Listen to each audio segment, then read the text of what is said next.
Bonjour à tous, il est 18h, vous êtes sur 8 Mont-Blanc et vous êtes au bon endroit. Merci d'être avec nous pour ce nouveau journal à la une de ce mercredi 11 mai 2022.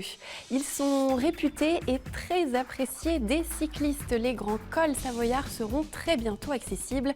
Lucas Ruche a embarqué à bord d'un chasse-neige qui s'affaire pour la réouverture du col du Galibier en Maurienne.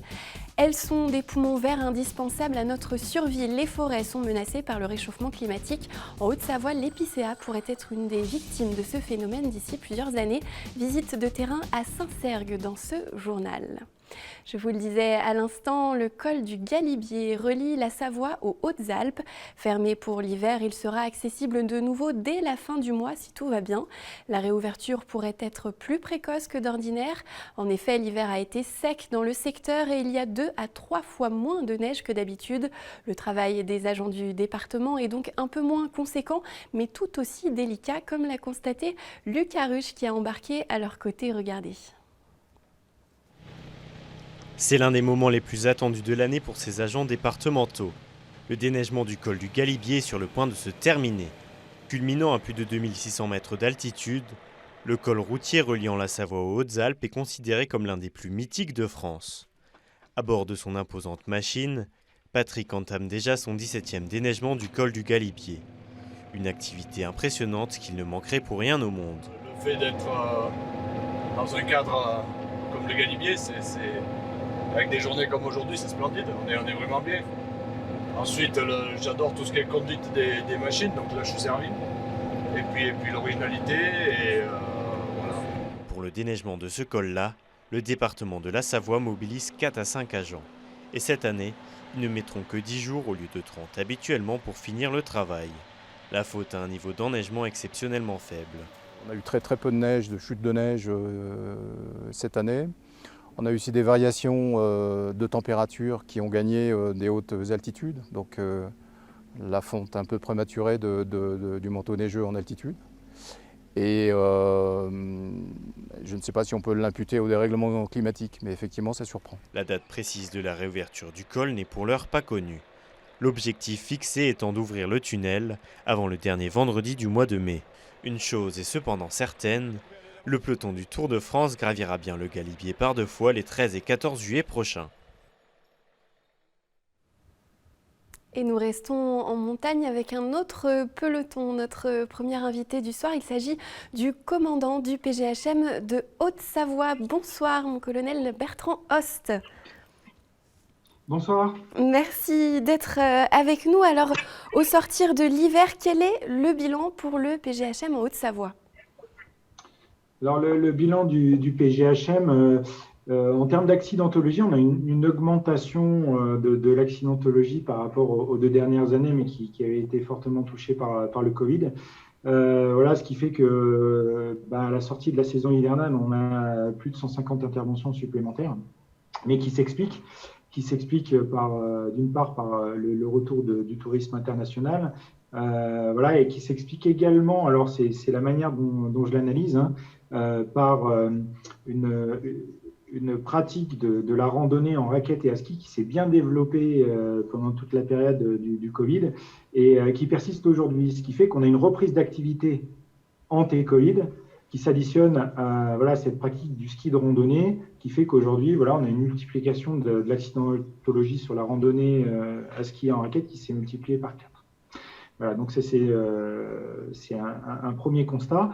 Le deuxième constat, c'est aussi celui que le PGHM intervient davantage. On a 80 secours supplémentaires sur la saison hivernale pour de l'assistance. Voilà, donc ce n'est pas du secours à personnes blessées, c'est de l'assistance pour des personnes qui sont techniquement bloquées ou fatiguées. Alors peut-être qu'effectivement, il faut revoir un petit peu les protocoles qui se sont perdus pendant la période Covid. Voilà, bien préparer son équipement, bien préparer sa course, demander conseil à des professionnels sur le niveau de la course et puis les conditions, ou alors tout simplement se faire encadrer par des professionnels. Voilà, c'est aussi un hiver qui a été marqué pour nous, pour le PGHM, par une forme de complexité et puis toujours de l'engagement. Pour mémoire, le PGHM, avec tous ses partenaires du secours en montagne, a dû faire face à l'évacuation d'un village de montagne suite à un éboulement sur la route principale qui conduisait au village en altitude. On a dû aussi procéder à l'évacuation du refuge d'Argentière suite à une intoxication au CO2. Et puis, on a connu quelques gros secours engagés aussi, notamment sous le Mont Blanc, du côté de la jonction sur diverses crevasses. Voilà, donc une saison hivernale qui a été bien dense et pleine d'engagement. J'aimerais revenir sur une des notions que vous avez évoquées, celle d'assistance. Est-ce que ça veut dire que les gens partent moins bien équipés ou qu'ils n'ont pas un équipement adapté pour la pratique qu'ils font en montagne ? Alors, ça peut être effectivement un équipement qui est moins adapté, mais c'est aussi une préparation physique qui n'est pas forcément complètement adaptée au niveau demandé pour la course. Ce qui fait que le pratiquant se retrouve à mi-course dans l'incapacité de monter ou de redescendre. Quelles sont les conditions actuellement, maintenant, qu'on trouve en haute montagne dans notre département ? Alors là, on va quand même, on a terminé la saison hivernale, on se projette sur la saison du printemps là, avec bientôt la saison estivale. Là, actuellement, sur le massif du Mont Blanc, les conditions sont plutôt bonnes pour réaliser des courses de ski randonnée. On a pas mal de fréquentation, notamment sur le Mont Blanc par la voie classique ces derniers jours où il a fait extrêmement beau. Donc on revient sur une pratique de la haute montagne et puis des sommets. On avait une petite accalmie là à la fin de l'hiver. Vous avez déjà une visibilité sur l'été ? Comment s'annonce un petit peu cet été 2022 pour vous ? Alors oui et non, c'est-à-dire que comme je vous l'ai dit pour l'hiver, on a eu une modification un petit peu des comportements suite à 2 années particulières. Donc je pense que l'été sera aussi impacté par ces 2 années de Covid avec le retour de la fréquentation du tourisme international et puis peut-être de nouveaux pratiquants. Ce qui est sûr, c'est que de toute manière, on se prépare à avoir une grosse fréquentation sur la voie normale du Mont Blanc. Et d'ailleurs, le PGHM sera présent sur ce point particulier pour faire de la prévention, un peu de contrôle et puis faire respecter les réglementations sur l'environnement. En tant que commandant du PGHM de Haute-Savoie, vous dirigez le peloton, bien sûr, de Chamonix où il y a 44 personnes, mais aussi celui d'Annecy qui compte là, 15 personnes. Quelles sont les principales missions qu'on retrouve plutôt du côté d'Annecy, du secteur d'Annecy ? Alors, sur le secteur d'Annecy, en fait, les missions du PGHM, elles sont exactement les mêmes que celles de l'unité qui est basée à Chamonix. C'est juste qu'en fait, on opère sur des secteurs différents. Voilà, donc ce qui veut dire que sur le massif, on va pouvoir monter jusqu'à des altitudes de 4800 mètres où l'hélicoptère est en permanence en limite de puissance. Alors que sur Annecy, qui intervient sur un secteur beaucoup plus large, on va davantage être sur de la projection loin de la base hélico. Voilà, c'est ces 2 manières d'opérer qui sont un peu différentes, même si sur site, le secours, on utilise toutes les mêmes techniques. Mais c'est une manière différente de penser au départ de l'équipage depuis la base hélico. Vous avez pris vos fonctions il y a moins d'1 an, le 1er août 2021. Quel est votre regard sur ces premiers mois, vos premiers mois à la tête de ce peloton ? Alors, je suis particulièrement honoré déjà de m'être vu confier ce commandement. Ça, c'est une première chose. Voilà, c'est une très belle unité. Alors, c'est sûr que cette année, elle a été marquée, comme je vous l'ai dit, par la complexité et l'engagement, donc ce qui nécessite quand même d'avoir régulièrement à gérer des crises. Donc c'était très rythmé. J'ai eu l'occasion de voir les gendarmes du PG s'engager avec passion et courage sur de nombreux secours, ce qui forcément me pousse à l'humilité quand je vois leur haut niveau technique d'intervention. C'est aussi des missions, une fois qu'elles sont terminées, qui nécessitent d'accompagner les familles, d'accompagner aussi la population et les communes sur certaines catastrophes. C'est un métier très très riche, très rythmé et qui demande vraiment un haut niveau de technicité. Donc je salue les gars qui œuvrent depuis plusieurs années dans ce domaine-là. Il y a un très haut niveau d'engagement. Votre prédécesseur Stéphane Bozon est resté 6 ans, il me semble, à la tête de ce PGHM. Est-ce que vous vous voyez aussi longtemps ou plus peut-être à ce poste? Ah, ça serait vraiment magnifique, mais je pense que je serai rappelé ailleurs au bout de 3 ou 4 ans. Un dernier mot, peut-être quelques conseils à ceux qui s'apprêtent à côtoyer notre belle montagne dans les prochaines semaines ou les prochains mois. Oui, alors des conseils de sécurité, hein, bien évidemment, qui leur permettront de passer les meilleures vacances possibles et puis de profiter pleinement de la montagne. La première chose, c'est voilà, de bien s'équiper, de se renseigner sur les conditions de course, de bien s'assurer que le niveau qu'il possède est adapté au niveau de la course. Voilà, et puis de se renseigner auprès des professionnels et de pouvoir se faire encadrer s'ils en ont la possibilité. Voilà, c'est la meilleure chose à faire pour aller en montagne en toute sécurité quand on n'a pas toutes les connaissances nécessaires. Merci beaucoup, mon colonel Bertrand Host, d'avoir accepté notre invitation. Merci beaucoup à vous et bonne soirée. À bientôt. Et puis surtout, bonne pratique de la montagne à tous et puis bonne saison printanière et estivale. Et à vous aussi, merci beaucoup. Merci. Quels sont les effets du changement climatique sur nos forêts? La question se pose de plus en plus. Les gestionnaires des milieux forestiers de la région lémanique se sont réunis ce mardi pour une visite de terrain. L'objectif était bien sûr d'échanger sur l'avenir de ces poumons essentiels à notre survie. Perrine Aubert a suivi cette journée dans le secteur des Voirons sur la commune de Saint-Cergue en Haute-Savoie. Regardez. Verdoyant, avec des aiguilles au bout piquant. Majestueux d'une hauteur allant jusqu'à 50 mètres, l'épicéa est le roi de la forêt de Voiron, mais peut-être plus pour longtemps. Malheureusement, c'est à peu près une certitude, l'épicéa ne sera plus à sa place. Le sapin, d'ici 2100, nous, on va essayer de faire en sorte qu'il puisse prendre place progressivement dans cette forêt. Les études ont montré qu'il était plus résistant au climat qui devrait être celui de cette forêt en 2100. Du sapin, du hêtre, mais pas seulement. On fait pour l'instant des essais, des tests prudents. On essaye de voir si le cèdre ou le mélèze, qui sont aussi des essences de montagne, alors le cèdre qui est une essence des montagnes du sud, hein, là où il fait déjà chaud, comme peut-être il fera chaud ici dans 100 ans. Les scientifiques s'attendent à une hausse de 2 voire 3 degrés supplémentaires sur le massif d'ici le passage au prochain siècle. Ce qui fait craindre pour la survie de l'épicéa sur ce territoire. C'est sûr que les arbres ils sont plus stressés. C'est évident par des périodes de sécheresse prononcées, des printemps secs, des étés secs et chauds. Ouais, ils risquent d'être de plus en plus victimes de ces aléas climatiques. Surtout quand les peuplements sont âgés. Un manque d'eau qui affaiblit les arbres avec les insectes, les champignons et les parasites qui attaquent. En attendant, sur le terrain, les équipes observent comment la nature s'adapte et se renouvelle d'elle-même. Plus d'arbustes ou d'herbes, les techniciens comparent entre des terrains clos ou ouverts.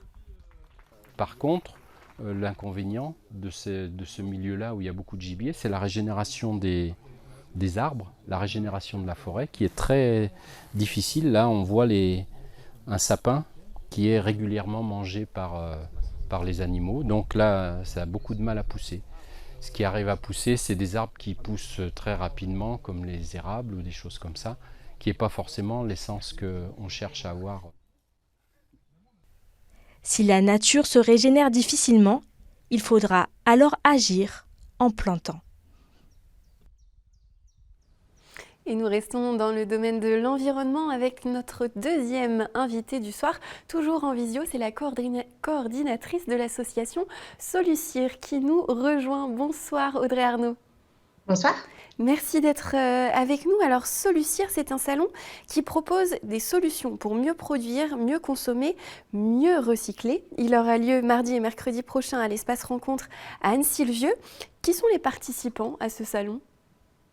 Alors, les participants, les exposants, en fait, c'est des solutions qui ont des propositions en termes de circularité pour effectivement mieux gérer les ressources au niveau local. Le principe du salon, c'est vraiment de valoriser tout ce qui est économie circulaire. L'économie circulaire, c'est comment on fait pour mieux gérer nos ressources, ce qui est un sujet assez prégnant, surtout ces derniers temps, quand on parle de transition, d'enjeux climatiques et puis de raréfaction des ressources. Et donc, on se rend compte qu'on est un territoire sur la Savoie, Haute-Savoie, assez fertile en termes d'initiatives sur ce sujet de circularité.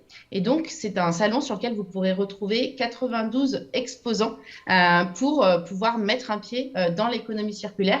C'est un salon à destination des professionnels, donc plutôt orienté vers les entreprises et les collectivités, quel que soit le niveau de maturité que vous ayez sur ces sujets-là. Vous avez devancé un petit peu ma question, parce que j'allais vous demander, c'est un événement qui est impulsé par donc 4 collectivités, le Grand Annecy, Grand Chambéry, Grand Lac, Rumilly, Terre de Savoie. Et je voulais savoir où est-ce qu'on se situe justement sur ces territoires en termes d'économie circulaire. Est-ce qu'on est en avance ou en retard ? Alors, c'est toujours difficile de pouvoir parler d'avance ou de retard, mais on a l'impression qu'on n'est pas complètement, on n'a pas à rougir, en tout cas. Solucir, c'est une association aujourd'hui qui a 1 an et demi d'existence, qui compte plus de 100 adhérents. Il y a 17 entreprises qui sont au conseil d'administration. Et par contre, la dynamique date de 2015, parce qu'effectivement, les 4 collectivités que vous venez de citer se sont regroupées pour répondre à un appel à projet de l'ADEME et mettre en place une dynamique d'économie circulaire sur le territoire. Donc, on a la chance de pouvoir bénéficier de plusieurs années de recul et d'un réseau d'acteurs qui s'est vraiment constitué pour pouvoir valoriser les initiatives liées à l'économie circulaire, faire en sorte qu'elles puissent trouver leur modèle économique et qu'elles puissent se développer localement pour pouvoir répondre, on va dire, aux enjeux de transition sur notre territoire. Que va-t-il se passer pendant ces 2 jours ? Quel est le programme du salon ? Alors, c'est un programme très riche. Donc, évidemment, le cœur du salon, c'est les 92 exposants qu'on vous invite à venir visiter sur différentes thématiques. Il y aura de l'éco-conception, de l'aménagement durable, des problématiques autour de l'emballage, des enjeux de sensibilisation, de comment on fait pour allonger la durée de vie de nos produits. Donc, vous pourrez retrouver tout ça sur notre site internet. Et en complément de ces exposants, de ces solutions, vous trouverez 5 conférences thématiques sur les 5 grands secteurs d'activité de nos territoires, à savoir l'agroalimentaire, le tourisme, le BTP, l'industrie et l'outdoor, donc avec des entreprises qui viendront témoigner de ce qu'elles ont déjà mis en place sur ces enjeux de circularité dans leur structure. Et puis, il y aura 16 ateliers thématiques pour là aussi repenser ses pratiques, repenser son modèle économique et pouvoir y trouver des clés et des outils pratiques pour pouvoir avancer sur ces enjeux de transformation. Vous l'avez dit. Évidemment. Pardon, je vous en prie. Il y a un dernier point important qui est la soirée de réseautage qui est le mardi soir à 17h30 sur lequel l'enjeu c'est de faire un maximum de rencontres. Donc le salon va déjà permettre de faire des rencontres, on va dire, ciblées selon les ateliers, les conférences, les exposants que vous allez voir. Et la soirée de réseautage, c'est plutôt pour faire mettre en place des rencontres fortuites parce que notre conviction et l'enjeu de l'association Solucir, c'est vraiment de tisser un réseau économique local au service de cette économie de demain. J'ai l'habitude de dire, on a tous une pièce du puzzle en termes d'économie circulaire. Plus on est nombreux à s'impliquer, plus le puzzle prendra une forme cohérente. Et donc, c'est tout l'enjeu de la mission qu'on se donne au sein de Solucir. Merci beaucoup pour cette présentation, Audrey Arnaud. On retrouve donc toutes les informations sur le site du salon Solucir. J'ai envie de dire, il y a 850 inscrits aujourd'hui, visiteurs, donc n'hésitez pas à faire gonfler ce chiffre, on vous attend nombreux. Effectivement, mardi et mercredi prochain, l'inscription est gratuite, mais donc il faut s'inscrire sur notre site internet. Merci beaucoup et on vous souhaite un bon salon. Merci beaucoup. Et c'est ainsi que se termine ce journal. Merci de l'avoir suivi. Merci à toute l'équipe de la rédaction et en régie. Juste après votre météo, vous retrouvez le 3e épisode de Panorama qui nous emmène encore dans les nuages avec les passionnés du club de vol à voile de Challes-les-Eaux. Pour ma part, je vous retrouve demain pour un nouveau point sur l'actualité. D'ici là, prenez soin de vous et passez une très belle soirée sur notre antenne, bien sûr.